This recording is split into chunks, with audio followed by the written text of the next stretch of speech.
God is working behind the scenes, moving things, putting things in front of us. Here's some wheat, harvest it. Here's this person to talk to them. Here's this person, they're lonely, be their friend. Here's this person who's struggling, comfort them. Here's this person that is feeling down, encourage them. And we can glean these little lives, these people, one little wheat stalk at a time.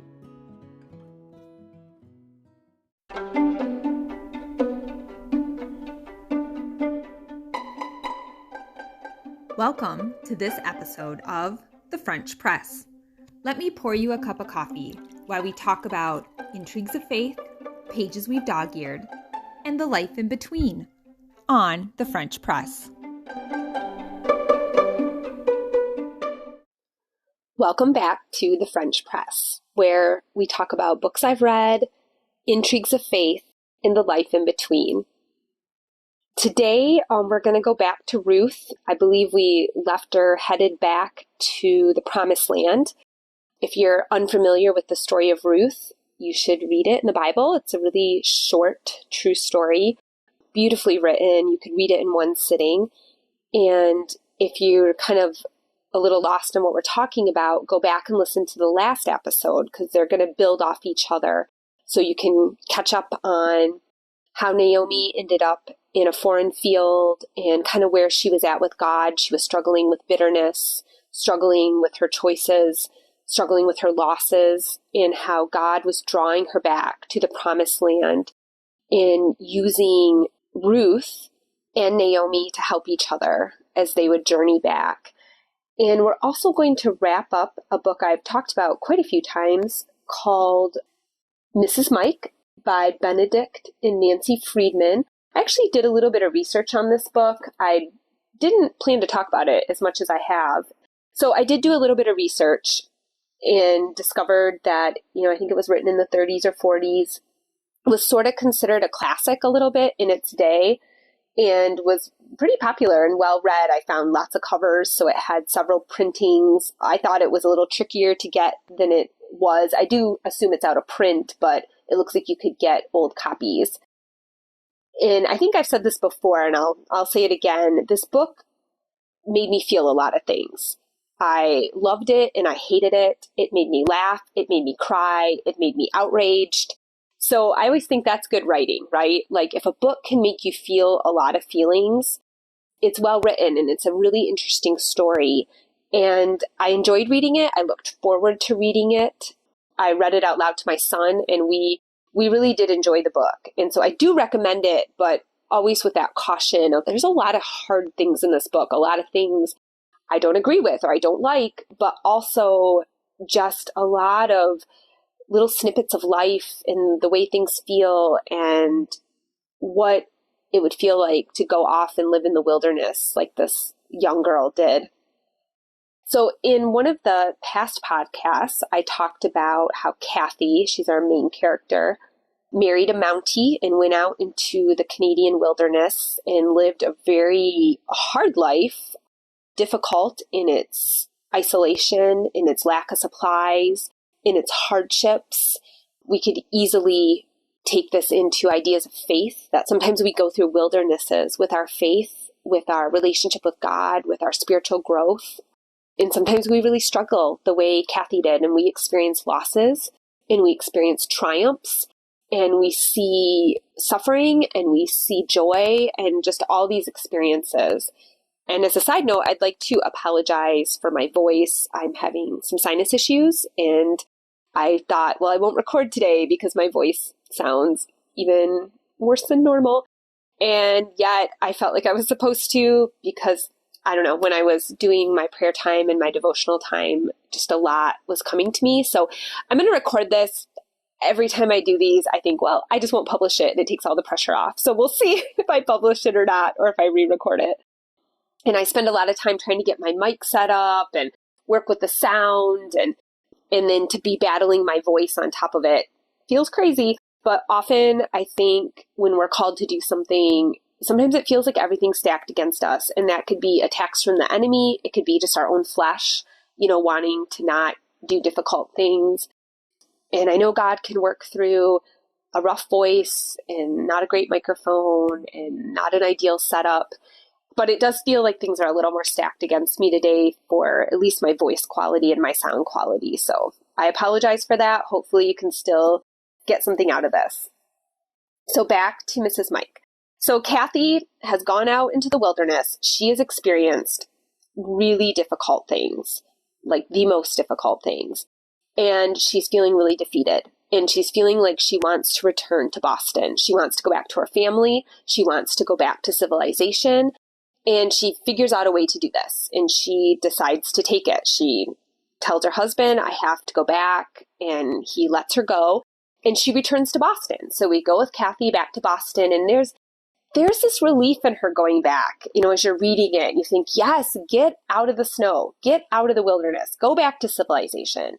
And you know, when she goes back, it is just that feeling of returning to plenty. And there's so much available to her. There's so much food. There's warmth. There's entertainment. There's lots of people that are like her, people that grew up like she did and know her and relate to her. And she's not a foreigner and she's not from a different place. Like this is her home, right? She's going back to Boston with her mother and her sisters. And at first, she's really joyful. She's putting on the party dresses and her mom buys her a party skirt and she wears it and goes out to theater. And she says, I'm going to go to the theater twice a day. I've missed all forms of entertainment. And she just enjoys the parties there. Her family throws her parties. She meets people. She laughs. She dresses up. She goes to the theater twice a day. And she's really just like, yep, this is great. I'm really enjoying this. This is easier. This is probably just the better thing to do.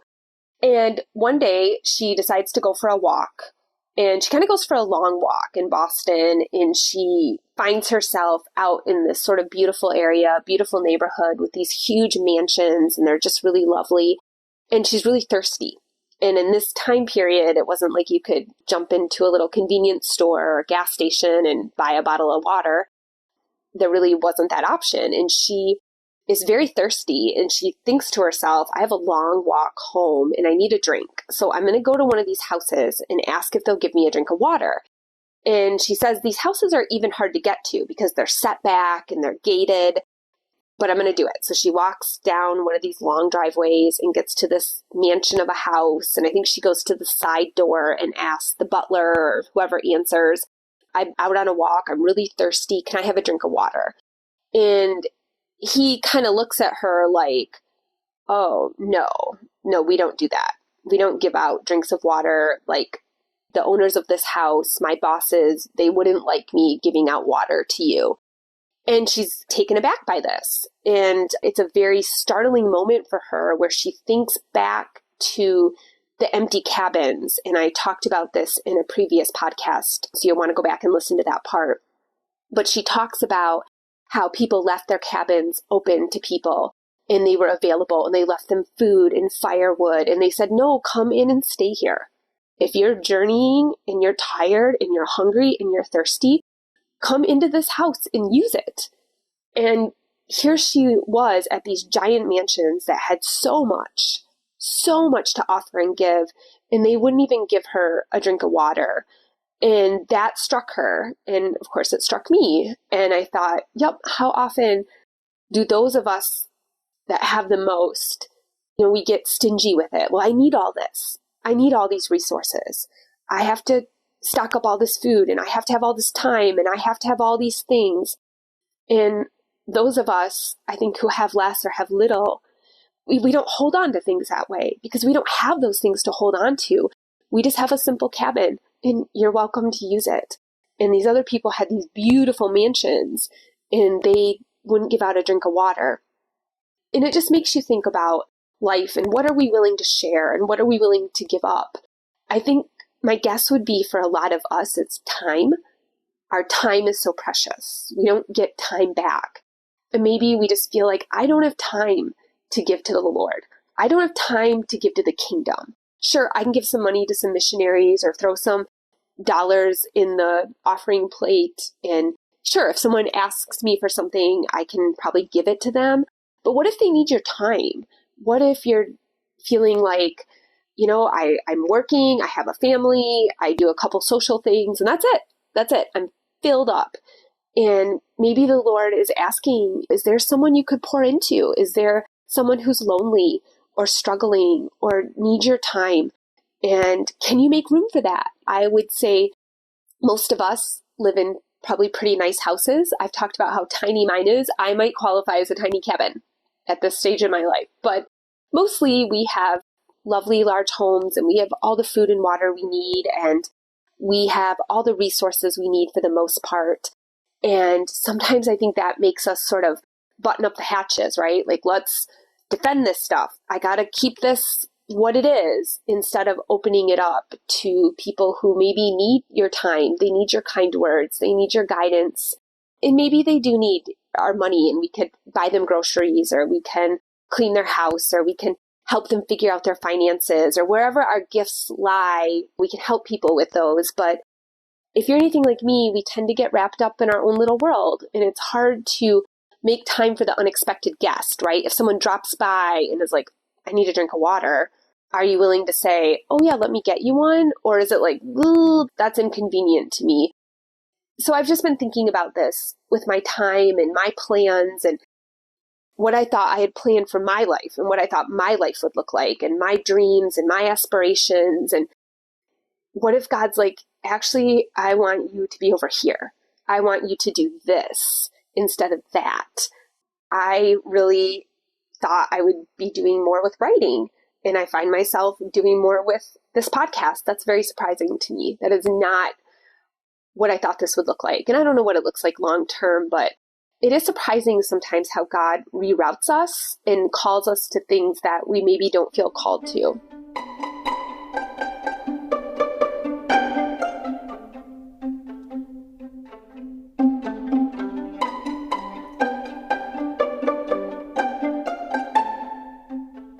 So back to Kathy, she kind of ponders this idea.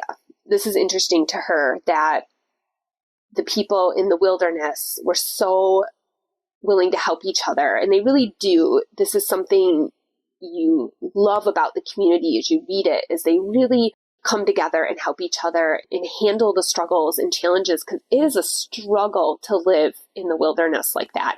It is a struggle to fight the elements and fight the animals and fight starvation and fight loneliness. And they really come together and support each other in a way she wasn't finding in the city. So Kathy continues to live in Boston, and she's starting to feel a bit of conflict though. Like, some of the fun is wearing off, some of the glamour's wearing off. She's been to a lot of theater and a lot of parties, and she's walked around the beautiful city, and she's eaten the fine food, and she's enjoyed the time with her family. But it's starting to wear off a little bit, and she finds herself thinking of her husband, thinking of Canada, thinking of the wilderness again. And one morning she comes down to breakfast, and her mother ran a boarding house. So there's guests there, at the table for breakfast. And her sister's making the food, and she's making toast, and she burns the toast. And everybody's really upset about this. And they go on and on about how this sister burnt the toast, and they don't want to eat burnt toast, and they're mad about this burnt toast. And it sort of strikes her in this moment that this is like their big problem of the day. They have to eat burnt toast. And she finds herself thinking back to Canada in the wilderness, and they had big problems, like sicknesses wiped out whole villages, whole families died, children were left orphaned. They didn't have enough food and medicine. They didn't have enough resources. It was scary and painful, and nobody talked about burnt toast in the wilderness out there, where yet in this very comfortable life, this was the problem. And I am very guilty of this. I tend to talk about burnt toast. I tend to talk about that I only have one bathroom in my tiny cottage, or my husband didn't take the Christmas tree out soon enough. That was a little issue I had. It's gone now, don't worry. Or, my child is complaining about homework, and it's fine. These are our problems, and we can certainly talk about them, and we can certainly tell our friends about them. My friends and I kind of joke about, like, we're going to talk about this inside the box, that this isn't like a really big issue, but I need to talk about it. And that's fine.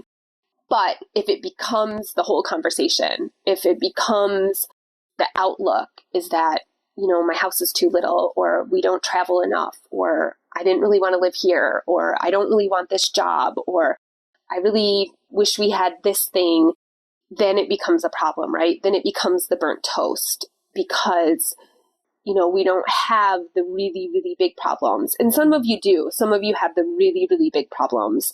And you understand this exactly. Yeah, I can't worry about burnt toast because I'm worrying about this child or this marriage or our finances. But sometimes we get caught up in the little things, and it was just a good reminder. Perspective is king, they say. And I find for me, it's very effective to think about it from a different perspective. What are other people dealing with? What are the trials that other people have? Is what I'm dealing with, am I making it too big of a deal? Has it become my whole conversation at the breakfast table? Is this burnt toast? When really there's much bigger issues. So that really struck me, and it obviously strikes Kathy, and she boards a train the next day and goes back to Canada. And she just decides, I think I will go back to my husband in this land. And it really, despite its trials and hardships, it's really become something I care about and love. And I love the people that are there, and I love that community. And she ends up going back. I struggle with how much of the ending I should give. I'm going to have to ponder that a little bit, but for now I won't give away the ending in case you want to read it. She goes back and some things happen, and it's kind of those twists of life that you don't see coming. And there's some redemption at the end there, some really beautiful redemption. And she kind of ends the story with happiness is pain, in that to be happy, there can be pain because you can lose that happiness. And sometimes we feel that. Sometimes you think, oh, I really love this thing in my life. And there's a little bit of pain with it because that happiness is attached to that thing. And I talked about this in the happiness podcast, where we have this attachment happiness, where we're attached to people or things or experiences, and they're what make us happy. And then if we lose them, that's really painful. And it's hard to kind of work through those things of how attached we get. And it just goes back to the whole idea of God put us here in certain people's lives at a certain time, in a certain place for a reason. And there's so much joy and there's so much happiness in these things, but this is not our permanent home. We don't live here. We're passing through. We're not at home here. And there is a level of being uncomfortable here. There's a temporal feeling of walking this earth, knowing our souls are eternal and our bodies are temporal, and we'll be given new bodies someday. But what we're going through right now is temporary, and it's important and it matters, but we have to learn to strike that balance of how tightly do we hang on to these things? How tightly do we hang on to our homes and our travel and our dreams? Relationships obviously matter because we take those with us, right? If we are in relationship with other believers, we will have those relationships for eternity, and those things matter. And that's where, when I was talking before about giving out cups of water, sometimes it is our time that matters. Yes, we should give people cups of water. We should minister to people's bodies if they're hungry and thirsty and cold. We need to do those things, but ultimately it's relationships that matter. God made us for relationships. He made us to be in relationship with Him, to spend time with Him, to give of that time. Again, it's a sacrifice to set time aside to read the Bible, to pray. And this morning I did that. I set time aside to pray and read the Bible, and I felt like the Lord just really gave me some beautiful things, and I'm going to share those with you now. I was going to go into Ruth a little bit, and I'm probably not going to finish Ruth today. We have Ruth going back to the Promised Land, and now she's a widow. And in that time, the widows could glean in the fields the wheat that was left behind. So the owners of the field and their servants and workers would go out and they would glean the wheat, and they purposely would leave the corners alone. And that was meant for the widows. And widows in this time period really had no resources. They couldn't get jobs. They didn't have anyone to support them. And Naomi was completely destitute. She had lost her husband and her sons. And she returned to a land that had not been taken care of. Her little plot of property would have not been taken care of all these years. And she really had nothing. And so she had to completely depend on Ruth going out and gleaning in the fields. And Ruth goes out and does this, and she gleans in the fields. And she has a reputation for just being a good woman. She's taking care of this mother-in-law that would have caught people's eye because she was a foreigner. And people would have thought, oh, look at this woman that is taking care of her mother-in-law. She didn't have to do that. She could have stayed in Moab, but she chose to return and take care of Naomi. And she just had a really good reputation. People noticed her. They noticed what a good worker she is. They noticed just her character was noticed. And a lot of people say that, I guess there's an idea that Ruth is the Proverbs 31 woman. I haven't looked into that enough to know, but I have heard that. So if she is, you could read the Proverbs 31 woman and see this was her character. She was a hard worker. She took care of people. She was honest. She was virtuous. And she gets noticed by Boaz, who is the owner of one of the fields she's gleaning in. And people tell him, yes, this is the daughter-in-law of Naomi, and he is in the line. He's in that same bloodline. So he is someone that would be in line to help Naomi or take care of her. And we'll learn later in the story that there's someone else in between them. He wouldn't be the next person, but it's like in his radar, like, oh, this is of my family line. I should pay attention to this woman. And he does. And he tells his workers, throw her some extra grain. Like, don't get those corners as well. Leave them a little fuller. And Ruth is at work in the corner and she's gleaning a lot. She is gathering a lot of grain. And this makes me think of, what are we doing in the field? The fields represent the world, and the wheats and the tares, these represent the people. And God tells us the harvest is plentiful, but the workers are few. And Ruth comes out of a pagan life, out of a foreign world, and she comes into the promised land. She comes amongst the Jews, who are God's chosen people, who are God's chosen people. And she is working in the fields as a foreigner, as this sort of like adopted daughter of Naomi. She's doing hard work in the fields. And it makes me think, what has God called us out of? What field has he called us out of? Has he called you out of unbelief? Has he called you out of maybe a bad lifestyle, alcohol or drugs or partying? Has he called you out of depression? Has he called you out of anger? Has he called you out of just brokenness of any kind? What field has he called you out of and then set you in a new field and said, work here, and I will provide for you? And Ruth probably didn't know that Boaz had told his workers to leave her more grain. She just knew she was having a really fruitful time. She was gathering a lot. And when we are asked to work in the field, God is working behind the scenes for us. It is our joy to work in the field. It is our joy to get in there and be like, what do you want me to do, God? Is it teach? Is it serve? Is it take care of children? Is it equip disciples?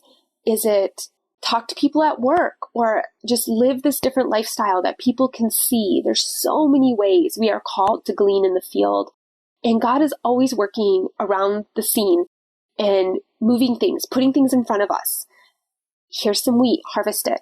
Here's this person to talk to them. Here's this person, they're lonely, be their friend. Here's this person who's struggling, comfort them. Here's this person that is feeling down, encourage them. And we can glean these little lives, these people, one little wheat stalk at a time. And sometimes it's big. Sometimes we're called into a big ministry where lots of people listen to us and lots of people come to us. And sometimes it's teeny tiny. And you're like, I'm just home with babies, but I can invite someone over and I can minister to this one person. And then maybe there'll be someone else and I'll minister to them. It doesn't matter how big or little it is. God is working behind the scenes. He has called us out of the foreign fields. He has put us in his field, and he has given us a purpose. And if you're not sure what that purpose is, ask him, pray about it, seek him out, get in the word, read his word, ask other people. what do you see me being good at? Where do you see my talents? Where do you see my natural gifts? How do you see God using me? That's going to come out a little bit later in the story. I'm going to bring that in a little bit later, but ask people, what is my ministry, do you think? And it doesn't need to be big. It can be really little, but also it doesn't need to be little. It can be really big. So be open to either way and keep your eyes open for how God is working. What is he putting in your path? Sometimes what he puts in our path feels like a hardship. It feels like a struggle. I know I've talked about this a few times, but it's just an illustration that always comes to my mind. When my son was little, a baby, this is not my talent. I'm not great with babies and kids, and it was a really hard time for me. I was home all the time. I was isolated. I felt really alone. And that was the time God brought the most people into my life. And it was hard. I was tired. I felt very foggy and dizzy a lot of the time, like for years. There was a lack of sleep, and it was the time that was very fruitful in my life. And God just kept putting these things in my way. And I think maybe if that had been an easy time for me and I just breezed through it and just lived my life, I probably would have been doing other things. But it really just kept me home, and it put me in a place to invite people over, and it put me in a place to join little play groups and little things like that I obviously wouldn't have done before. And I think it was around that time that I kind of cultivated making friends, reaching out to people at parks, at coffee shops, at church, wherever, I would be about people. It was a time that I learned to just reach out to people, and I learned there's a lot of lonely people, and there's a lot of people that are looking for something deeper. Sure, they're surface friends, and we can all talk about our families and our jobs, and those are great, and those are lovely, but most people are looking for something deeper. And so if you can reach them through talking about your kids and your job, but then it can go deeper and deeper until you find yourself talking about God and talking about the Bible, and maybe doing a little Bible study together, or maybe sharing some things, or maybe they have questions that you can find the answers to. And so I found during that time that I could just reach out to people, and they could reject me, or they could say no thank you, and that's fine. But most people didn't.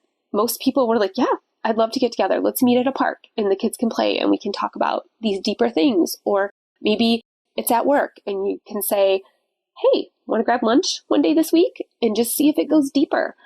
So look at the field God has placed you in right now, be it motherhood, be it at your job, be it in your community. Maybe you like to get involved and do community events. Maybe you're really involved at your church. Wherever your little field is, where can you start gleaning in those corners? What has God put at your feet? What has God put before you? Reach down and pick it up. And you may find at the end of the day, you've got quite a bit of wheat you've gathered. And there's joy in that. And it's not easy. It's putting yourself out there like I am with this podcast. Okay, God, you want me to do this? I'll do it. It's not going to be great, but I know He's using it, and I know He's using my obedience, and I know He will use yours too. So step out in whatever He's calling you to do. And we will continue to talk more about Ruth. And I didn't even get to the chapters in the Bible I wanted to talk about. So I'm going to bring that up next time, as this one has gotten a little bit on the longer side. So I'm going to wrap it up there. Thank you for joining me today in this cup of conversation. I hope it just makes you think and maybe challenges you a little bit, but I mostly hope it encourages you. That's my main goal. So thank you for listening. I really appreciate your support. If you could follow me, and if this has blessed you in any way, give me a 5-star rating, follow me on social media, pray for me, and share this with your friends. Thank you.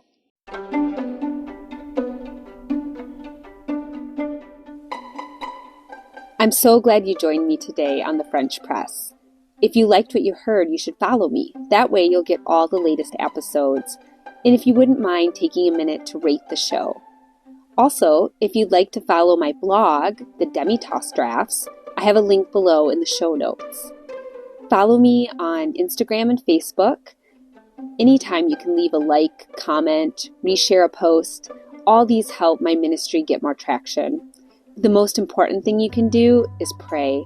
I really appreciate all of your support. Thank you for sharing a French press with me today.